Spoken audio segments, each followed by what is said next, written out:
Salam! Gagawa po ako ng apple cake. Ito ang ating ingredients. 4 na apple, flour, sugar, powder milk, baking powder, itlog, at dahil wala akong butter, pwede na alternative tong cream cheese at saka konting asin. Ayan, pagsamahin natin mga dry ingredients.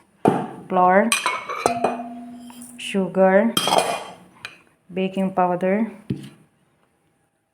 milk, cream cheese, at itong itlog, 4.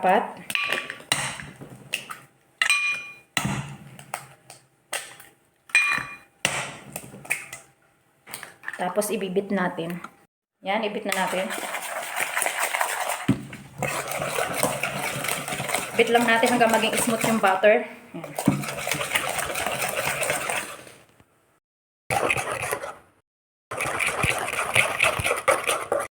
Ito na yung ating pinaka-butter ng ating cake. Lagyan na natin sa ating pan. At ito yung ating apple. Ating konti-konti ating apple. Ice ng apple, ganito lang po kanipis. Yan, pats natin ng ice. Lagay natin yung natitira pa. Ayan na po, ilagay na natin sa oven. Bake po natin ito ng 60 minutes sa 180 degree. Ating nilulutong apple cake, 30 minutes pa until golden brown.